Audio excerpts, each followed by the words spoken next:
ಭಾರತೀಯ ಜನತಾ ಪಾರ್ಟಿ ಯಾವತ್ತಿಗೂ ಕೂಡ ಸರ್ವ ಸಮಾಜಗಳನ್ನು ಸಮನಾಗಿ ಗುರುತಿಸಿ ಕಾರ್ಯಕ್ರಮಗಳನ್ನು ರಾಜಕೀಯ ಅಧಿಕಾರಗಳನ್ನು ನಿರಂತರವಾಗಿ ಕೊಟ್ಟುಕೊಂಡು ಬರ್ತಾನೇ ಇದೆ. ಅದರ ಮುಂದುವರೆದ ಭಾಗವಾಗಿ ಇವತ್ತು ನನ್ನಂಥವನವನ್ನು ಅವಕಾಶ ಕೊಟ್ಟಿದೆ ವರಿಷ್ಠ ಮಂಡಳಿ ಮತ್ತು ನಮ್ಮ ರಾಜ್ಯಾಧ್ಯಕ್ಷರಾದ ವಿಜೇಂದ್ರ ಅವರು, ಯಡಿಯೂರಪ್ಪನವರು, ನಮ್ಮ ಕೋರ್ ಕಮಿಟಿಯ ಅನೇಕ ಸದಸ್ಯರುಗಳೆಲ್ಲ ಅವಕಾಶ ಮಾಡಿಕೊಟ್ಟಿದ್ದಾರೆ. ಇದು ಸಾಮಾಜಿಕ ನ್ಯಾಯಕ್ಕೆ ಸಂದಂಥ ಜಯ ಅಂತ ಹೇಳಲಿಕ್ಕೆ ಬಯಸ್ತೇನೆ. ಮೋರ್ಚಾದ ಅಧ್ಯಕ್ಷರಾಗಿದ್ರಿ, ಸೊ ಹೀಗಾಗಿ ನಿಮ್ಮ ಸಂಘಟನೆ ಪರಿಷತ್ ಆಗಿರ್ಬೋದು, OBC ಆಗಿರ್ಬೋದು, ಯಾವ ರೀತಿಯಾಗಿರುತ್ತೆ ಅನ್ನೋದು?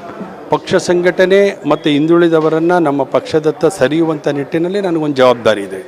ಸದನದ ಒಳಗೆ ನಿಂತು ಈ ಸರ್ಕಾರದ ಅಸಲಿ ಮುಖವಾಡವನ್ನು ತೆರೆದಿಟ್ಟು ಈ ಡೋಂಗಿ ಅಯ್ಯಿಂದ ಘೋಷಣೆಯ ಅಸಲಿ ಮುಖವಾಡವನ್ನು ಕಳಚಿ ಇವತ್ತು ಈ ವರ್ಗಗಳಿಗೆ ಆಗಿರ್ತಕ್ಕಂಥ ಅನ್ಯಾಯಗಳು, ಈ ಕಾಂಗ್ರೆಸ್ ಸರ್ಕಾರ ಬಂದಂಥ 3 ವರ್ಷಗಳಿಂದಲೂ ಹಿಂದುಳಿದ ಸಮುದಾಯಗಳಿಗೆ ಯಾವ ಸವಲತ್ತು ಕಾರ್ಯಕ್ರಮಗಳನ್ನು ಕೊಡಲಿಲ್ಲ. ಔದ್ಯೋಗಿಕ ಕಾರ್ಯಕ್ರಮ ಇಲ್ಲ, ಶೈಕ್ಷಣಿಕ ಕಾರ್ಯಕ್ರಮಕ್ಕೆ ಇಲ್ಲ, ಸಾಮಾಜಿಕ ನ್ಯಾಯವನ್ನು ಕೊಡಲಿಲ್ಲ, ಕೊನೆಗೆ ರಾಜಕೀಯ ಅವಕಾಶವನ್ನು ಕೊಡಲಿಲ್ಲ.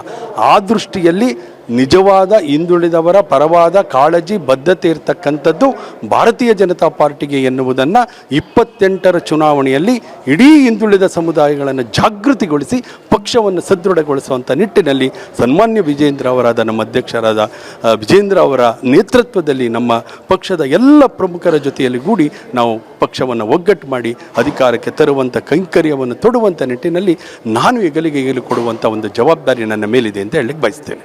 ಅಹಿಂದ ವರ್ಗಕ್ಕೆ ಕಾಂಗ್ರೆಸ್ ಅನ್ಯಾಯ ಮಾಡುತ್ತೆ ಅನ್ನುವಂಥದ್ದು BJP ಮೊನ್ನೆ ಅಷ್ಟೇ ಕೂಗನ್ನು ಎತ್ತಿತ್ತು. ಸೊ ಹೀಗಾಗಿ ಅದಕ್ಕೆ ಕೌಂಟರ್ ಎಂಬುವಂತೆ ನಿಮ್ಮ ಆಯ್ಕೆನಾ ಅಂತ?